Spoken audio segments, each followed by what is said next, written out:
한번 따라 하시겠습니다. 구원의 복음이 얼마나 소중하고 가치 있는 것임을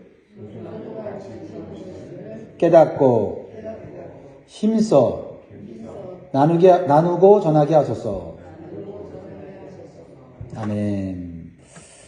여러분, 무엇이 현재 가장 소중하고 가치가 있습니까? 사람마다 좀 다를 것입니다.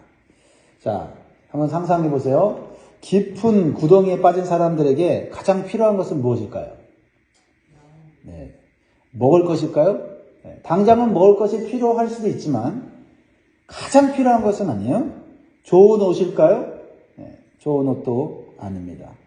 서로 누가 높은가를 비교하면서 가짜 만족과 행복을 누리는 것도 아닙니다.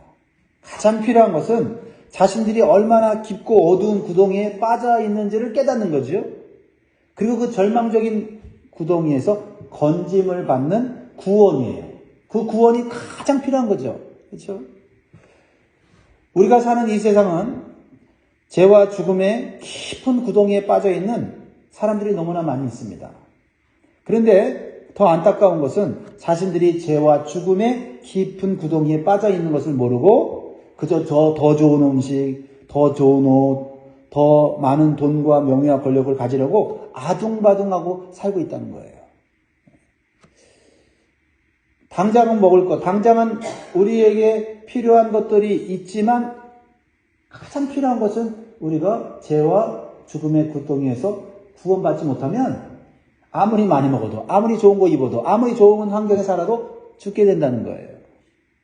그래서 가장 먼저 우리가 해야 될 것은 바로 죄와 죽음으로부터 구원받아야 한다는 것을 깨닫는 겁니다.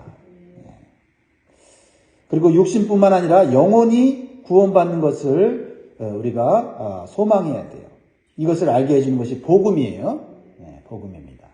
하나님의 말씀인 것이에요. 이것을 깨닫는 저와 여러분들은 이미 복받은 줄 믿습니다. 자, 이제 사도 바울 일행은 본격적으로 하나님을 알지 못하고 우상을 섬기는 이방 지역을 향하여 전도 여행을 떠납니다. 1차 전도 여행이라고 우리가 볼 수 있어요. 그들에게 무엇을 하려고 그렇게 전도 여행을 떠납니까? 참된 구원의 복음을 전하기 위해서요. 이렇게 복음의 은혜를 받고 복음의 맛을 아는 사람들은 나와 전혀 상관없는 사람들을 보면서 그들이 죄악과 죽음 가운데 있는 것을 보면 안타까운 마음이 생기는 거예요. 그게 구원받은 성도의 살아있는 심령이다라는 거죠. 자, 그러한 우리가 마음을 우리가 갖고 13절 읽어보겠습니다. 13절 시작. 바울과 및 동행하는 사람들이 바보에서 배 타고 밤빌리아에 있는 버가에 이르니 요한은 그들에게서 떠나 예루살렘으로 돌아가고. 바울과 전도팀은 배를 타고 멀고 험한 길을 가요. 이렇게 복음을 전하는 길은 쉽지는 않습니다. 그런데 한 가지 안타까운 일이 생겨요. 함께 전도팀에 참여했던 마가라고 하는 요한이 포기하고 예루살렘으로 돌아가요. 그러니까 마가 요한은 처음에는 즐거운 마음으로 이 복음을 전하는 일에 참여했을 거예요. 근데 이제 복음 전하는 것이 좀 어렵고 또 힘든 일이 생기니까 마가 요한은 환경만 바라보고 인간적인 생각에 중도에 포기하고 예루살렘으로 돌아가요. 여러분, 우리의 신앙생활도요. 우리가 항상 장밋빛 그런 환경만 생각하면요, 끝까지 신앙생활을 못하는 것 같아요. 중요한 것은 나에게 주신 복음이 나를 살리고 나에게 주신 이 하나님의 은혜가 없으면 나는 살 수 없다는 절박한 심정을 가지고 신앙생활을 해야지만 힘든 일도 넘어가고 장애물도 넘어가고, 그렇죠? 그래서 오직 하나님만 바라보고 가게 되는 거죠. 그러니까 우리가 신앙생활을 잘하기 위해서는요, 가장 중요한 게 뭐예요? 일시적인 열심이나 열정보다는 끝까지 포기하지 않고 구원의 복음을 붙잡고 가는 거예요. 예. 끝까지 가는 게 중요한 것 같아요. 그렇죠? 잘하고 못하고는 그렇게 중요하지 않아요. 예. 잘할 때도 있고 못할 때도 있어요. 중요한 건 뭐예요? 복음의 은혜를 붙잡고 말씀의 능력을 붙잡고 믿음으로 끝까지 가는 것이 중요하다. 마가 요한이 중도에 포기하고 돌아가므로 바울과 바나바는 심적으로 고통을 당하고 힘이 많이 빠지게 됐을 거예요. 그렇죠? 우리가 함께 팀으로 일을 할 때도 한 사람이 이렇게 갑자기 빠지거나 포기하게 되면 엄청나게 힘든 일이 생기죠.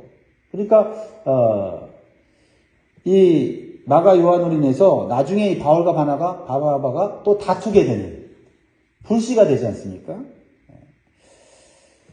그러나 그들은 흔들리지 않고 끝까지 복음 전도를 위해서 힘들고 어려운 길을 향해 나아가요. 왜냐하면 복음이 주는 기쁨과 복음이 주는 생명과 구원의 역사를 알고 있기 때문에 그런 거죠. 그러니까 초점이 어디에 있어야 되는가? 우리 신앙생활의 초점이 나를 구원하신 복음, 그리고 그 복음이 나를 계속해서 살리시고 또 다른 사람을 살린다고 하는 이 확신이 있어야 되는 줄 믿습니다. 먼저 이방 지역에 있는 유대인들과 유대교로 개종한 경건한 이방인들에게 복음을 전하기 위해서 회당을 찾아가요. 그래도 회당에 가면 하나님 믿는 사람들이 있기 때문이죠.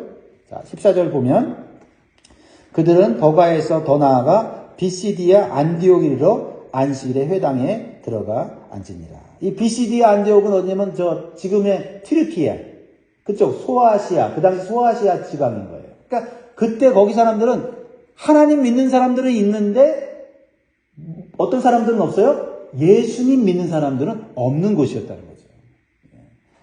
오늘날에는 어딜 가든지 예수 믿는 사람이 있거든요. 근데 교회가 처음으로 세워졌고 예수의 복음이 처음으로 전해지고 있는 그때는 정말 예수님을 아예 모르고 교회가 아예 없는 것이 있었다는 거예요. 그러니까 이 바울과 바나바가 얼마나 큰 열정과 희생을 했는지를 우리가 생각을 해야 됩니다. 자, 근데요, 바울과 바나바가 그곳에 있는 유대인들과 회당에서 함께 예배를 드리는데 놀랍게도 그들에게 설교할 기회를 주는 거예요. 이게 다 하나님께서 하시는 일이죠. 자, 15절 보세요. 율법과 선지자의 글을 읽은 후에 회당장들이 사람을 보내어 물어 이르되 형제들아 만일 백성을 권할 말이 있거든 말하라 하니. 그때 이제 유대인들의 그 회당에서 예배는 뭐냐면 성경 읽기가 앞에 있어요. 그 회당장들이 그날의 예배 순서자들을 정하거든요. 성경 읽는 사람들, 기도하는 사람들, 또 말씀을 또 전하는 사람을 정해요. 근데, 바울과 바나바에게 성경을 읽은 다음에 이 성경에 대해서, 나눠달라. 해달라는 거를 나눠달라. 권할 말 있으면 해달라. 이렇게 하는 거예요. 그러니까 바울은 얼마나 속으로 신났겠어요. 이 말씀을 통해서 이 말씀이 진정으로 우리에게 주시는 복음을 전해야 되겠다. 이런 생각을 한 거예요. 즉, 그들은 율법과 선지자의 글을 읽었지만 그 성경이 가리키는 참된 메시아가 누군지를 알지 못하고 읽었다는 거예요. 그래서 바울은 그들에게 성경에 나오는 하나님의 사랑과 하나님의 언약에 대해서 구약 전체를 이렇게 요약해서 설명하는 거예요. 먼저 하나님은 죄인된 인간을 오래 참으셔서 구원하시는 사랑의 하나님이시다라는 거예요. 그렇습니다. 이것은 우리에게 해당되죠? 우리도 하나님의 사랑에 힘입어서 우리가 구원받았습니다. 바울은 이스라엘 백성들이 약 400년 동안 애굽의 노예로 살았지만은 하나님께서 그들을 선택하셔서 구원하셨다고 했어요. 자, 17절 보세요.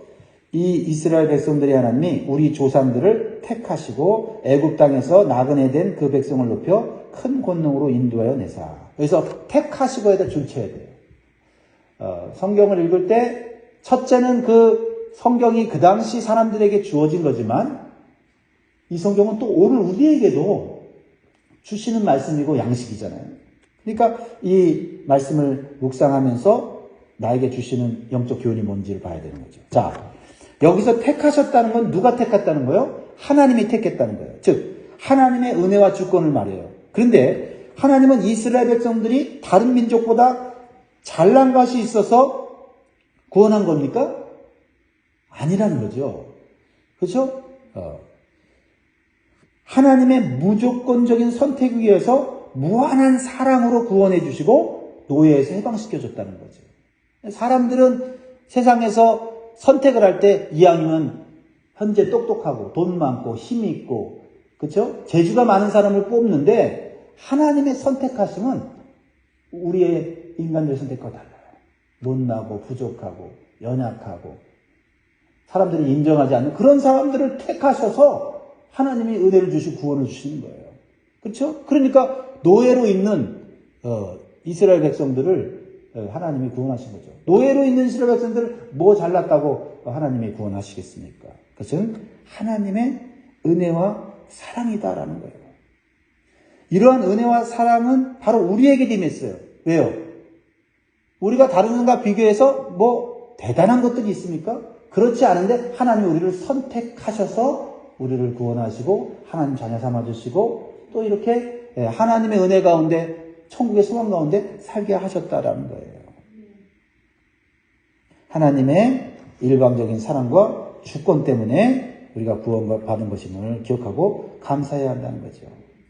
또한 보세요. 이스라엘 백성들은요. 애굽에서 놀라운 하나님의 능력과 기적으로 구원받았지만 가나안 땅으로 가는 광야에서 조금만 힘들어도 불평하고 하나님을 원망했어요. 여러분 노예에서 해방시켜줬으면 웬만하면 불평하잖아요. 보통 사람들은. 그렇죠? 아유 노예로 살 때보다 낫다 이렇게 할 텐데 이스라엘 백성들은 조금만 힘들어도 물이 없어도 그걸 하나님 앞에 아유 물이 없어요 하나님 하나님 능력 있으신 하나님 물 주세요 이렇게 해야 되는데 물도 없는 이곳에 우리를 보내갖고 이게 구원이야? 이게 정말 우리에게 가나안 땅으로 가는 길 맞아? 이렇게 순간순간 힘들면 불평하는. 그런데 여기서 강조한 게 뭐예요? 하지만 하나님은 구원하셨을 뿐만 아니라 오래 참으셔서 그들을 가나안 땅으로 인도하셨다는 거예요. 여러분 신앙생활은 사람에 대한 게 아니라 하나님에 대한 거거든요. 자, 18절 19절 보세요. 같이 읽습니다. 시작. 광야에서 약 40년간 그들의 소행을 참으시고 가나안 땅 7족속을 멸하사 그 땅을 기업으로 주시기까지 약 450년간이라. 40년 동안 하나님이 참으셨다. 감사합니다 하나님. 우리 모습도 이스라엘 백성과 다를 바가 없어요. 하나님께서 우리의 변덕스럽고 신실하지 못한 믿음에도 우리를 참아주시고 우리를 가나안 땅이 의미하는 천국으로 우리를 이끌어가고 계시다. 그러니까 신앙생활은 사람에 대한 게 아니라 하나님에 대한 거예요. 그러므로 가능한 한 우리는 불평보다는 날마다 감사하고 회개하는 삶을 살아야 될 줄 믿습니다. 이제 사도 바울은 구약 전체가 가리키는 가장 중요한 것은 다윗의 후손으로 오실 메시아 예수라는 거예요. 이게 하나님의 언약이었어요. 바울은 사사시대를 거쳐서 왕정시대에 다윗에게 주신 하나님의 언약에 대해서 말을 해요. 자, 20절, 21절, 22절 그냥 제가 읽을 테니까 무슨 내용인지 이해하십시오. 그 후에 선지자 사무엘 때까지 사사를 주셨더니 그 후에 그들이 왕을 구하거늘 하나님이 베냐민 지파 사람 기스의 아들 사울을 40년간 주셨다가 22절 패하시고 다윗을 왕으로 세우시고 증언하여 이르시되 내가 이새의 아들 다윗을 만나니 내 마음에 맞는 사람이라 내 뜻을 다 이루리라 하시더니.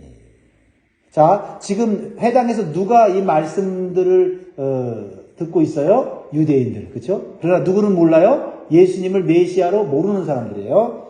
그리고 이 하나님의 경건한 사람들이라고 표현되어 있는 이 사람들은 이방인인데 유대교로 또 개종한 사람들을 말하는 거죠. 자, 어쨌든 그들은 성경을 이미 알고 있었어요. 그래서 다윗에 대해서 지금 바울이 얘기하는 거예요. 다윗은 이스라엘 백성들이 가장 존경하는 인물이에요. 왜냐하면 하나님의 마음에 맞는 사람으로서 하나님의 뜻을 다 이룬 사람이었기 때문이에요. 그래서 역사상 가장 번영했던 왕국이 바로 다윗의 왕국이에요. 그래서 이스라엘 사람들에게 가장 큰 영광과 소망을 주었습니다. 그리고 하나님께서는 이 하나님의 마음에 맞는 이 다윗에게 언약을 주셨어요. 뭐냐면 다윗의 후손을 통해서 이 나라가 영원할 것이다. 영원한 메시아의 왕국이 세워질 거라고 하는 놀라운 언약을 준 거예요. 그러니까 이 언약을 준 거를 이스라엘 백성들은 알고 있었고 그것을 소망으로 잡았어요. 그래서 많은 시련과 고난과 환난 가운데서 하나님께서 이 다윗의 왕국을 다시 세우실 것이라는 그런 믿음으로 신앙을 지켜온 거예요. 근데 문제는 뭐냐면 다윗의 후손으로 오신 메시아가 누구인지는 몰라요? 예수님인 거를 몰랐다는 거예요. 이게 큰 문제였어요. 메시아가 와서 메시아인 줄 알아야 되잖아요. 성경에서 말한 메시아가 예수님인데 그 예수님을 보고도 깨닫지 못했다는 거예요. 자, 보세요. 23절. 하나님이 약속하신 대로 이 사람의 후손에서 이스라엘을 위하여 구주를 세우셨으니 곧 예수라. 자, 그러면 우리가 이 말씀을 읽으면서 아이고 이스라엘 사람들 참 어리석어. 성경에서 그렇게 오랫동안 예언하고 메시아가 어떤 모습으로 올지 다 알려줬는데 그걸 모르냐? 나도 아는데. 이렇게 적용하면 안 돼요. 뭐요? 우리도 이미 예수님을 믿고 있지만 예수님이 진짜 오시면 예수님 못 알아볼 수도 있겠구나. 생각을 하고 이 말씀을 적용해야 되겠죠. 왜요? 왜 그들은 예수님이 메시아인 것을 깨닫지 못했을까요? 하나님의 말씀인 성경을 잘못 해석하고 있었기 때문이에요. 즉 하나님의 말씀을 정말 순수하고 진실되게 해석한 게 아니라 자기 자신에게 유리하게, 자기 민족에게만 유리한 성경 해석을 하다 보니까 진짜 하나님의 말씀의 의미를 깨닫지 못했다는 거예요. 자, 그들에게 오실 메시아는요, 자신들의 육신의 고통과 정치적인 해방을 위한 분으로 생각했기 때문에 성경을 자기중심적으로 해석한 거예요. 오늘날도 예수님을 그저 내 육신의 안일과 평안을 위해서 오신 메시아를 생각하면 성경 잘못 해석할 수 있어요. 또 예수님을 단지 정치적인 메시아 예수를 생각해서 이 땅 가운데 세워질 나라, 그냥 이 땅 가운데 예수님이 공의와 정의로 다스려서 잘 살게 되는 이 땅의 나라로 생각하면 또 성경 잘못 해석할 수 있어요. 그럼 예수님 진짜 오셨는데도 모를 수 있다 이 말이죠. 이스라엘 백성들은요, 오직 자기 민족만을 위한 메시아로 착각했어요. 그러니까 성경이 다 해석 안 되죠. 왜요? 하나님께서 보내실 메시아는 유대인뿐만 아니라 이방인들, 모든 민족을 구원하기 위한 메시아로 이 땅에 보내신 거예요. 오늘 그래서 바울이 유대인들에게 복음을 전하는 게 유대인들에게만 전하는 것이 아니라 이방인들에게도 목숨을 걸고 전하는 거예요. 이게 하나님의 뜻이고 하나님이 진짜 원하시는 거고 정말 하나님의 간절한 소원이 담긴 것이기 때문에 그래요. 그걸 아는 사도 바울은 가만히 앉아있을 수가 없는 거예요. 근데 여러분, 바울도 예수 믿기 전엔 똑같은 사람이었잖아요. 자기 민족을 위한 말씀을 생각했잖아요. 그래서 예수 믿는 사람들 핍박하고 죽이고 했지 않습니까? 그런데 사도 바울이 강조하는 게 뭐예요? 유대인들과 예루살렘의 유대인들과 종교 지도자들은 자신들의 이기심과 탐욕을 채우기 위해서 로마 총독 빌라도의 권세를 이용해서 메시아이신 예수님을 어이없이 죽이고 말았다는 거죠. 메시아를 기다렸는데 메시아를 죽였어요. 뭐 때문에? 자신들의 욕심과 이기심 때문에. 그런데 놀랍게 더 놀라운 것은 그들이 불의하고 악한 마음으로 예수님을 죽였는데 그것이 성경의 예언을 성취하는 일이 되었다는 거예요. 그렇다면 누가 하신 거예요, 그렇게? 자, 26, 27절 놀라운 말씀이죠. 형제들아, 아브라함의 후손과 너희 중 하나님을 경외하는 사람들아, 이 구원의 말씀을 우리에게 보내셨거늘 예루살렘에 사는 자들과 그들 관리들이 예수와 및 안식일마다 외우는 바 선지자들의 말을 알지 못하므로 예수를 정죄하여 선지자들의 말을 응하게 하였도다.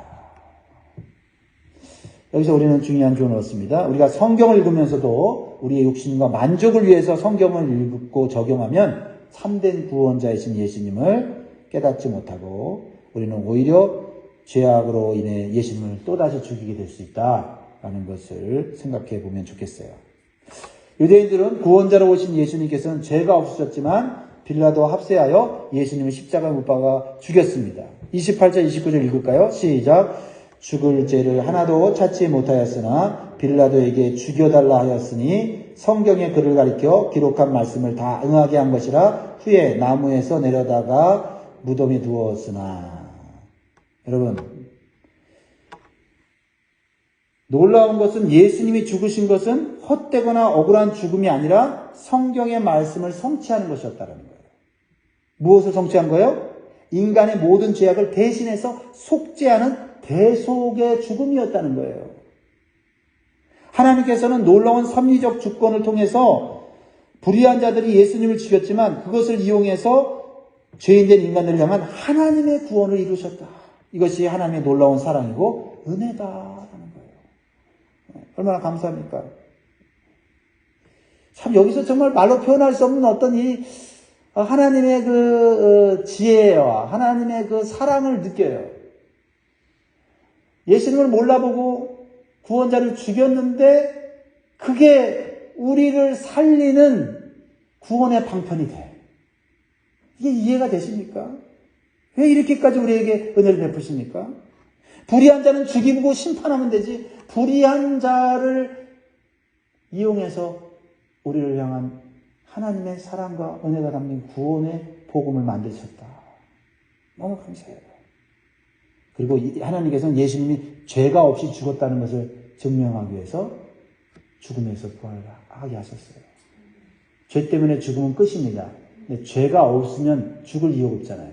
예수님은 우리 죄를 위해 죽은 것이 확실하기에 하나님은 예수님을 사명을 감당하신 후에 다시 부활하셨다. 30절 하나님의 죽은 자 가운데서 그를 살리십니다.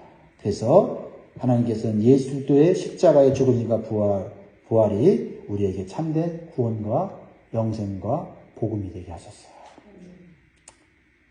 그리고 부활하신 예수님은 사도들과 500명의 성도들에게 자신이 부활한 것을 보여주시고 참된 복음이 무엇인지를 알려주며 증인이 되게 하셨습니다. 마지막 절이고 말씀 마칩니다. 시작. 갈릴리로부터 예루살렘에 함께 올라간 사람들에게 여러 날 보이셨으니 그들이 이제 백성 앞에서 그의 증인이라. 사랑하는 성도 여러분, 우리가 예수님을 믿고 구원받는 것은 첫째로는 하나님의 오래 참으시고 구원해 주신 사랑과 은혜 때문입니다. 두 번째는 하나님의 구원의 복음을 깨닫고 너무나 감동되어서 우리에게 생명을 걸고 전해진 복음의 증인들 때문입니다. 그렇다면 먼저 구원받은 것에 대해서 감사하고 하나님께 영광 돌리는 삶을 살아야 되겠습니다. 신앙생활 중도에 포기하지 말고 힘들어도 어려워도 나를 구원하신 사랑은 이 장애물과 이 고통을 이길 수 있다는 믿음으로 승리하시길 바랍니다. 그리고 죄악과 어둠 속에 빠져있는 사람들에게 복음을 전하는 증인으로 사는 것이 하나님의 은혜를 아는 것이고 하나님을 기쁘시게 하는 삶인 것을 다시 한번 마음에 새기고 오늘 힘있게 살아가시기를 주의 이름으로 축복합니다. 기도하겠습니다.